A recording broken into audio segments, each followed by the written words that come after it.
Everyone, I am Satrughan Tiwari and welcome back to my channel. Here we are starting the fourth chapter from SST class 10th and the name of this chapter is agriculture, and this video is going to be part first of this chapter.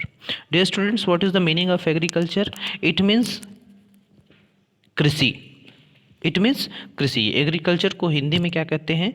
Agriculture को हिंदी में क्या कहते हैं? कृषि कहते हैं. क्या कहते हैं? कृषि कहते हैं. डियर स्टूडेंट्स, आइए हम इस चैप्टर को देखते हैं, अच्छे से जानते हैं, समझते हैं क्या है. India is an agriculturally important country. हमारा जो भारत है वो कृषि प्रधान देश माना जाता है. ये बहुत ही, अगर हम कृषि की दृष्टि से देखें तो हमारा जो भारत है एक महत्वपूर्ण देश के नाम से जाना जाता है. 2/3 of its population is engaged in agriculture activities. जो 2/3 भाग है, जो 2/3 जनसंख्या है, वह सिर्फ और सिर्फ कृषि के कार्यों में लगी हुई है. Agriculture is a primary activity. जो एग्रीकल्चर है, जो कृषि है, जो खेती है, वह एक प्राइमरी एक्टिविटी है, प्राथमिक क्रिया है, जो हमारे लिए क्या करती है? Which produce most of the food that we consume. Beside food grains, it also produce raw material for various industries. क्या करता है? जो हमारे लिए खाने की चीज़ों को तो उत्पन्न करता ही करता है, खाने की चीज़ों के अलावा भी बहुत सारे ऐसे उद्योगों के लिए कच्चा माल, रॉ मटेरियल्स पैदा करता है. और इसके अतिरिक्त देखिए, जैसे ये है एक क्या है, can you name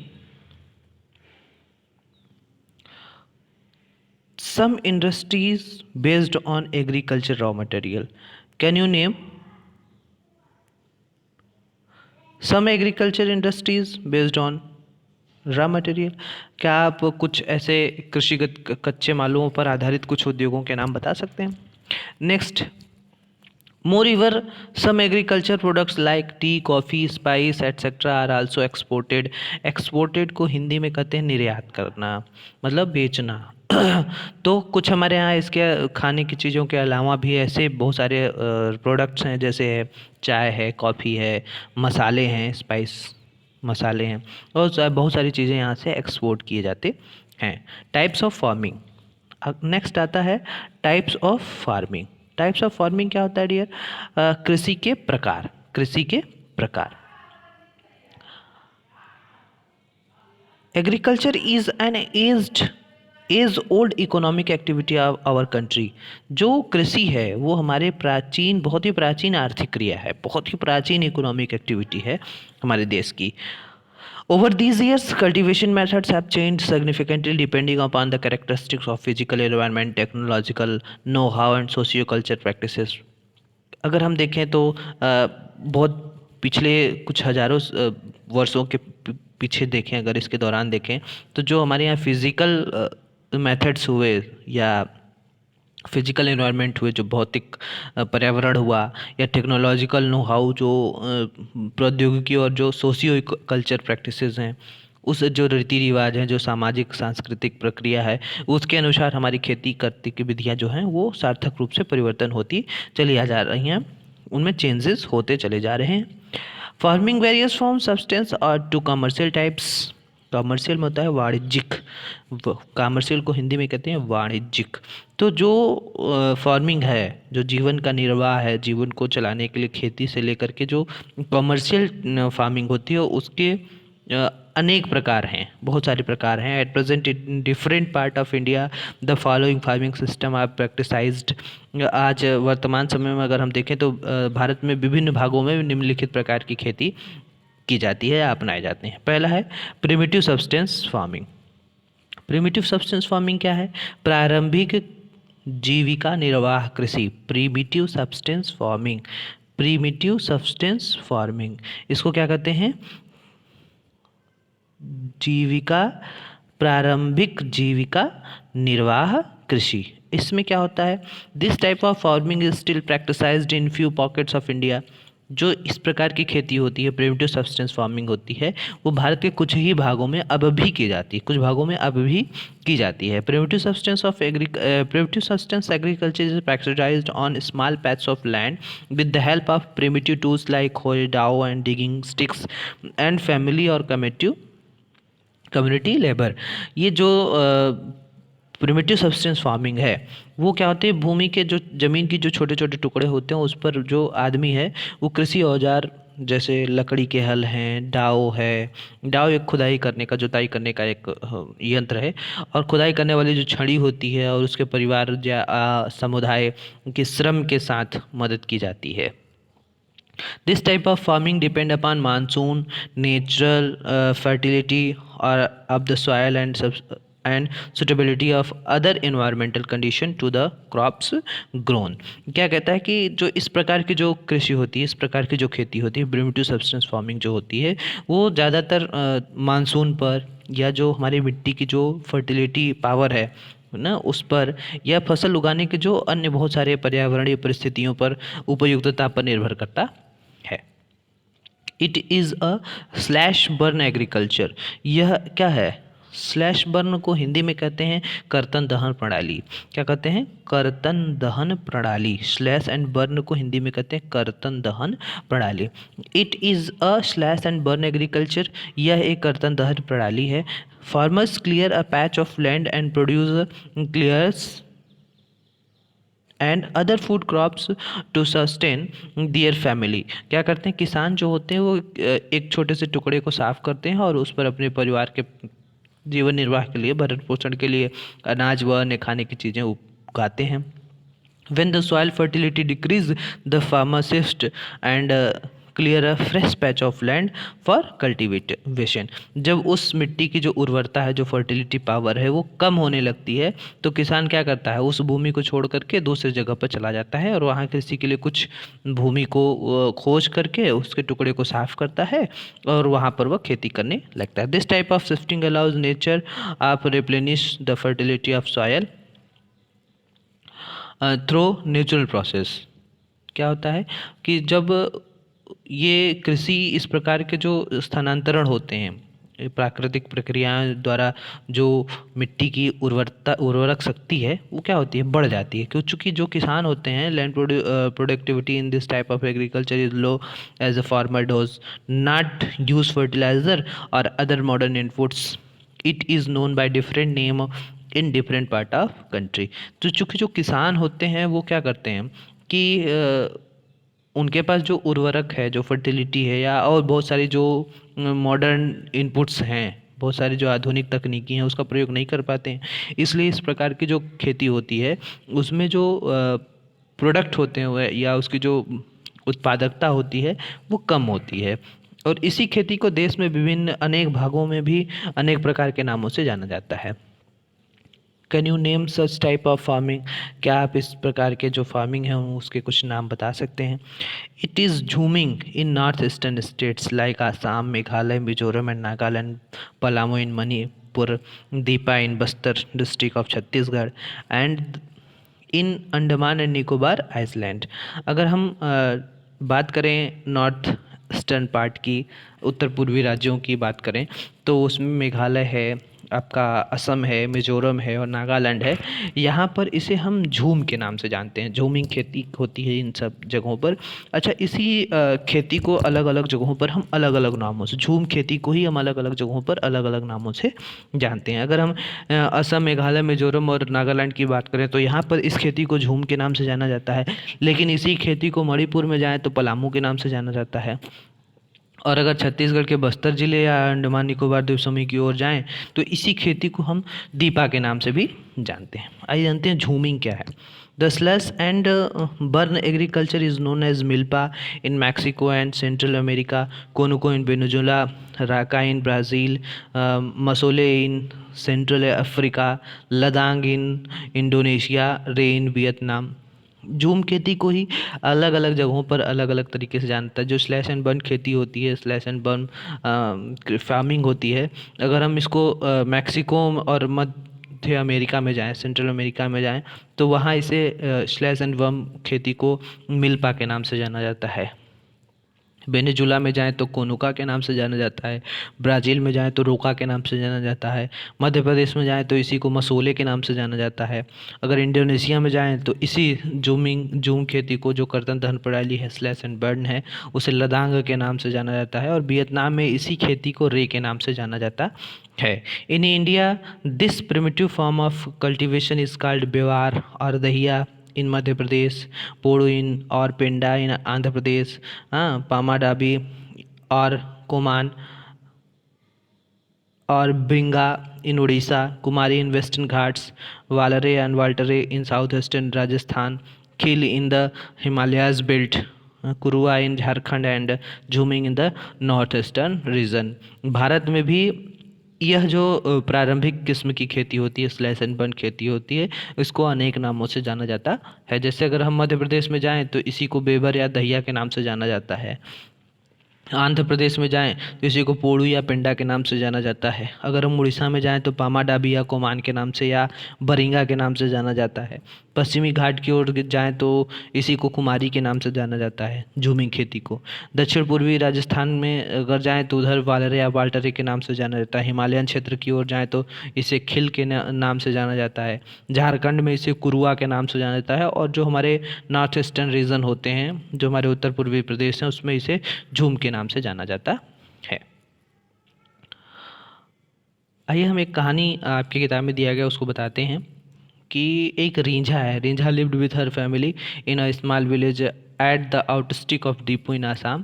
She enjoys watching her family members clearing, slashing, and burning a patch of land for cultivation.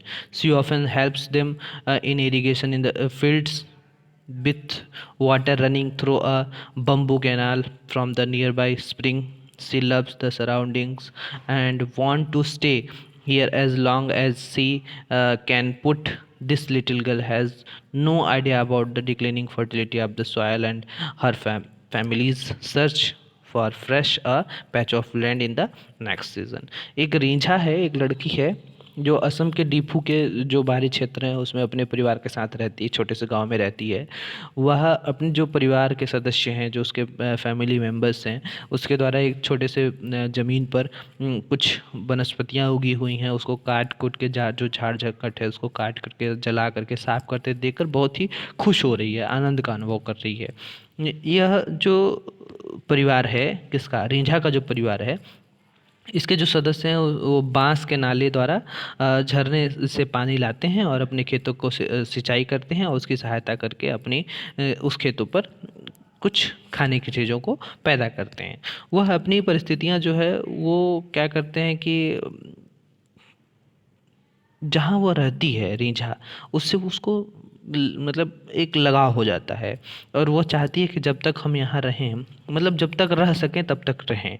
लेकिन उस छोटी सी बच्ची को इसका बिल्कुल भी अंदाज़ा नहीं होता है कि कृषि करने से जो वहाँ की जो फर्टिलिटी पावर है वो क्या होती है, डिक्रीज़ हो जाती है, कम हो जाती है ना। और जैसे ही वहाँ डिक्रीज़ होती है फर्टिलिटी पावर, तो उसके परिवार जो उस फर्टिलिटी के डिक्रीज़ होने के कारण ही उसके परिवार के लोग एक दूसरे खेत के उसमें खोज में दूसरे जगह पे चले जाते हैं और वहाँ जाकर अपना खेती करते हैं। Can you name the type of farming Rinjha's family in engaged in? क्या आप बता सकते हैं कि रींझा का परिवार किस प्रकार की कृषि कर रहा है? या can you enlist some crops which are grown in such farming?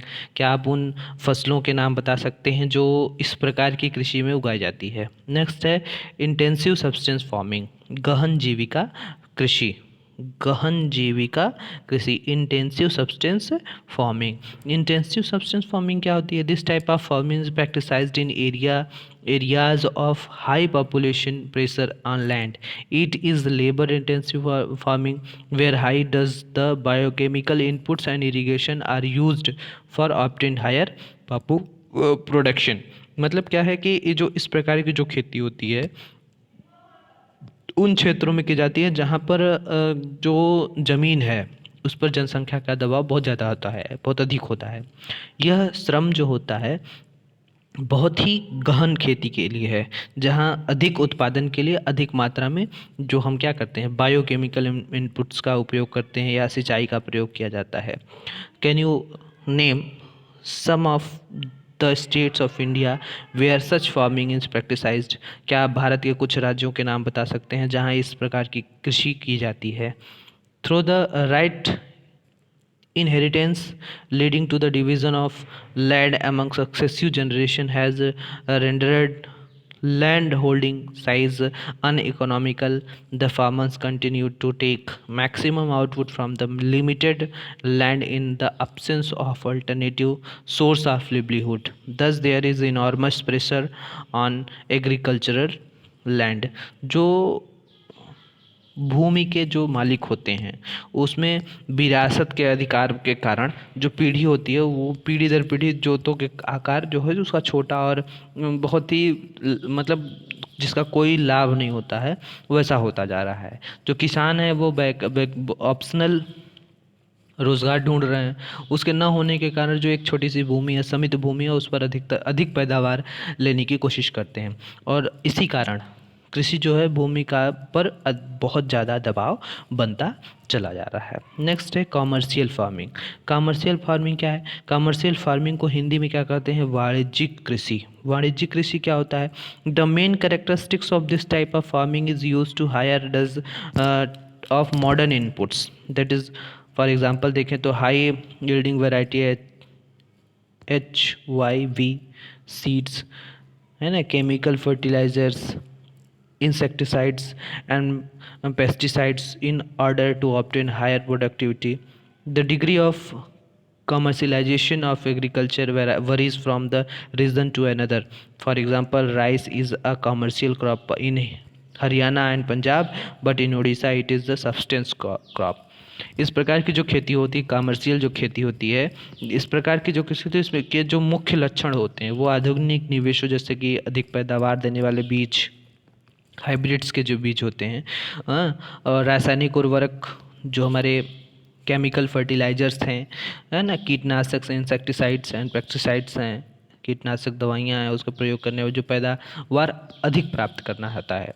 जो कृषि के लिए जो कॉमर्शियल फार्मिंग है उसका जो लेवल है वो अनेक प्रदेशों में, विभिन्न प्रदेशों में अलग अलग तरीके से है। अगर हम उदाहरण के लिए देखें तो हरियाणा में और पंजाब में जो चावल है वो कॉमर्शियल खेती के रूप में, कॉमर्शियल फार्मिंग के रूप में किया जाता है, लेकिन उड़ीसा में इसी को ही सब्सटेंस फार्मिंग के नाम से जाना जाता है। Can you give some more examples of crops which may be commercial in one region and many provide substance in another region? क्या आप उन फसलों के कुछ और उदाहरण दे सकते हैं जो एक प्रदेश में कॉमर्शियल फार्मिंग के रूप में काम कर रहा है लेकिन दूसरे प्रदेश में जाएं तो उसे सब्सटेंस फार्मिंग के रूप में उगाई जाती है। नेक्स्ट है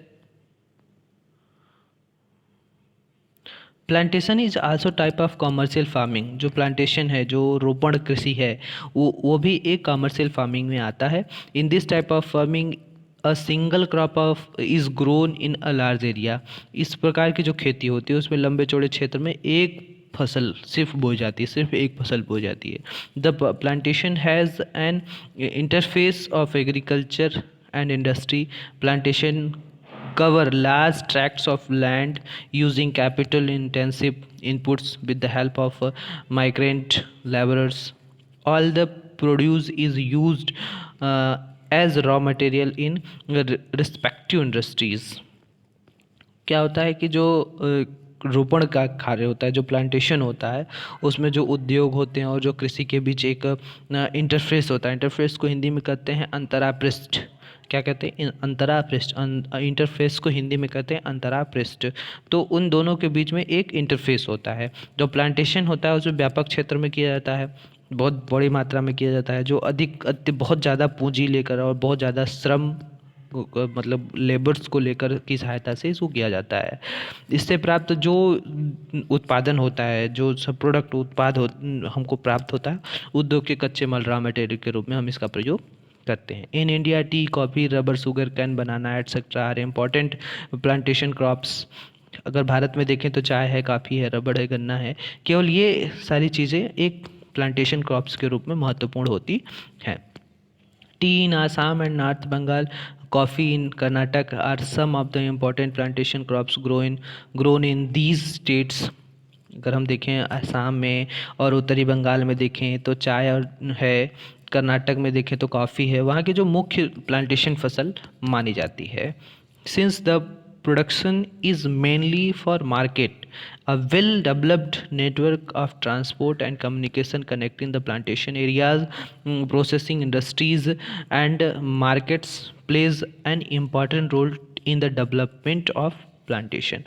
चूँकि जो प्लांटेशन की खेती होती है इसमें उत्पादन जो होता है, जो बिक्री के लिए किया जाता है, जो प्रोडक्शन होता है, वो सिर्फ हम सेल के लिए करते हैं। और इसलिए जो इसके विकास हैं, इसका जो डेवलपमेंट है और इसके जो संचार साधन, जो कम्युनिकेशन है, उससे संबंधित जितने भी उद्योग हैं वो सारे बाजार और महत्वपूर्ण योगदान देते हैं। इनको ज़्यादा मतलब बढ़ावा देने के लिए, डेवलप करने के लिए जो संचार व्यवस्था है, कम्युनिकेशन है और जो ट्रांसपोर्ट है, बहुत ज़्यादा इसमें सहायता करता है।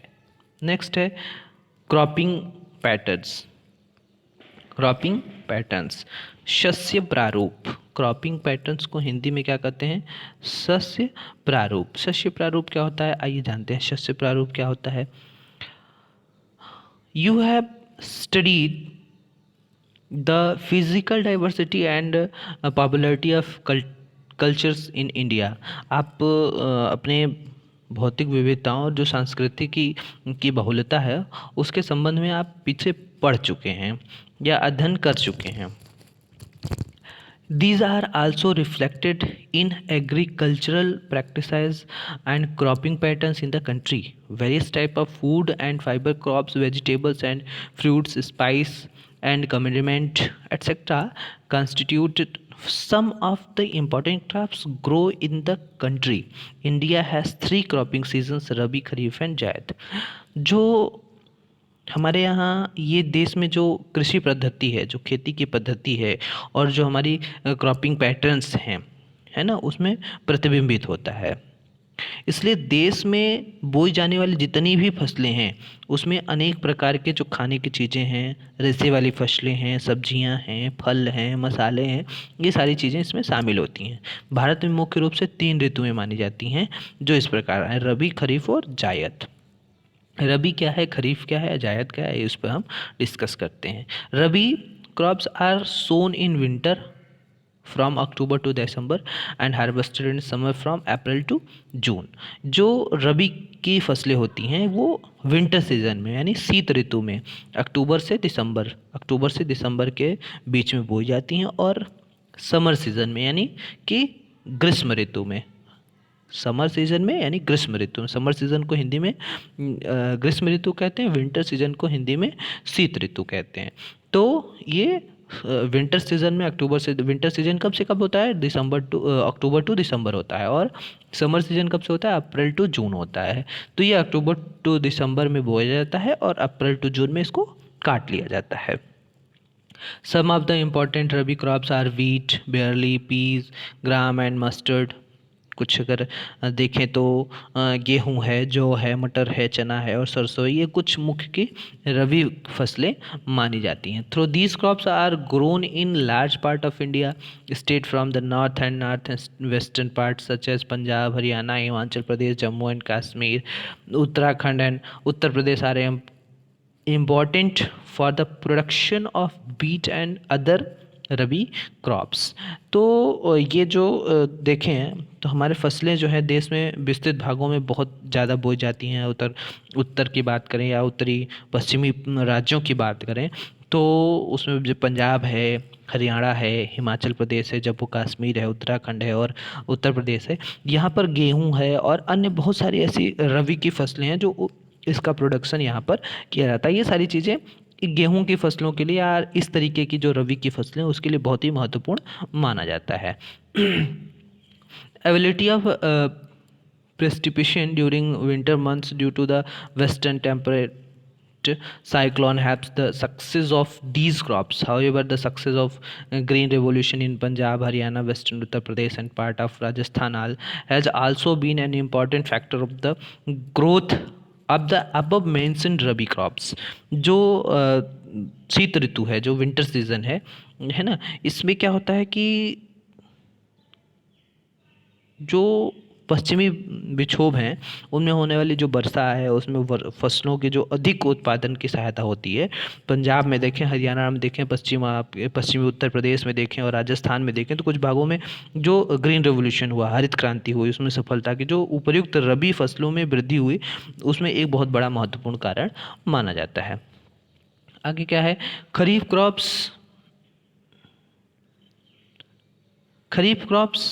are grown with the onset of monsoon of different part of the country, and these are harvested in September to October. Important crops grown during the season are paddy, maize, jowar, bajra, tur मतलब arhar, moong, urad, cotton, jute, groundnut and soybean. Kharif की जो फसलें हैं ये तो थी आपकी रबी की फसलें। आइए खरीफ की फसलों के बारे में जानते हैं। खरीफ फसलें जो देश के बहुत अनेक अनेक क्षेत्रों में, अलग अलग क्षेत्रों में मानसून के आते ही बुआई स्टार्ट हो जाती है। जैसे ही मानसून आता है वैसे ही ये फसलें जो जुताई होने लगती हैं, बुआई होने लगती हैं और ये सितंबर से अक्टूबर में काट ली जाती हैं। सितंबर से अक्टूबर के बीच में इसको काट लिया जाता है। ये क्या होता है, जैसे इन ऋतु में जो बोई जाने वाली जो सबसे मुख्य फसल है उसमें चावल है, मक्का है, ज्वार है, बाजरा है, अरहर है, आपका मूंग है, उड़द है, कपास है, जूट है, मूंगफली है और सोयाबीन भी शामिल है। ये सारी चीज़ें आपकी इसके अंतर्गत आती हैं। Some of the most important rice growing region are Assam, West Bengal, coastal region of Odisha, Andhra Pradesh, Telangana, Tamil Nadu, Kerala and Maharashtra, particularly the Kanak coast along with Uttar Pradesh and Bihar. Recently, paddy has also become an important crop of Punjab and Haryana.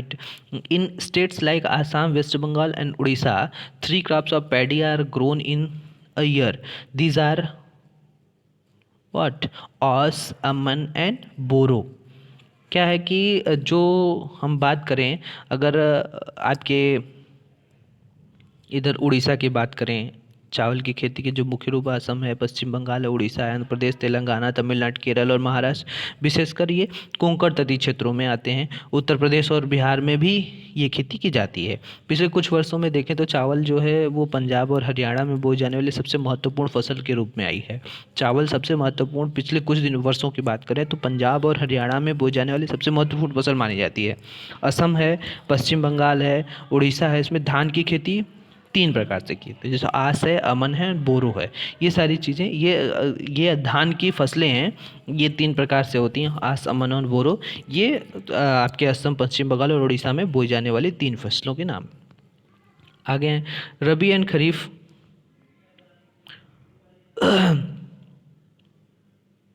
Between the Rabi and Kharif season, there is a short season during summer months known as Zaid season. Some of the crops product during Zaid are rice grown in the plains of north and northeastern India, coastal areas, and the deltaic region. Development of decent network of canal irrigation and tube wells have made it possible to grow rice in areas of less rainfall such as Punjab, Haryana and western Uttar Pradesh and parts of Rajasthan. तो रबी और जो खरीफ होती है इसके बीच में जो तीसरी ऋतु आती है, ग्रीष्म ऋतु में बोई जाने वाली जो फसल है उसे हम जायद कहते हैं। रबी और खरीफ फसल ऋतु के बीच में जो बीच में जो ग्रीष्म ऋतु आती है उसमें बोई जाने वाली जो फसल होती है उसे हम जायद के नाम से जानते हैं। जायद ऋतु जो होती है मुख्यतः तरबूज के लिए, खरबूज के लिए, खीरे के लिए, सब्जियों के लिए या चारे के फसलों की खेती की जाती है। गन्ने की फसल को तैयार होने में लगभग 1 वर्ष पूरा लगता है। ठीक है ना। आगे चलते हैं वीट, जो मुख्य फसलें हैं, सॉरी तो ये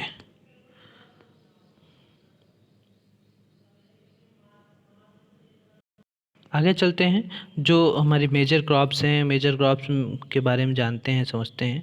अ variety of food and non food crops are grown in different part of the country depending upon the variation of in soil, climate and cultivation practices. Major crops grown in India and rice, wheat, mills, pulse, tea, coffee, sugar cane oil, seeds, cotton and jute, etc. मुख्य जो फसलें हैं, मिट्टी, जलवायु और कृषि की पद्धति के अंतर के कारण देश के विभिन्न क्षेत्रों में अनेक प्रकार के खाद्य और अखाद्य खाने की चीज़ें और बहुत न खाने की चीज़ों को भी ये फसलें उगाई जाती हैं। भारत में उगाई जाने वाली मुख्य 3 प्रकार की फसलें हैं, चावल, गेहूँ हैं। मुख्य रूप से कई फसलें हैं, चावल है, गेहूँ हैं, मोटे अनाज हैं, दालें हैं, चाय है, कॉफ़ी है, गन्ना है, तिलहन है, कपास है और जूट है। ये सारी चीज़ें हैं। आगे हम ये राइस आपको नेक्स्ट पार्ट में आपको बताएंगे। Thank you, have a nice day.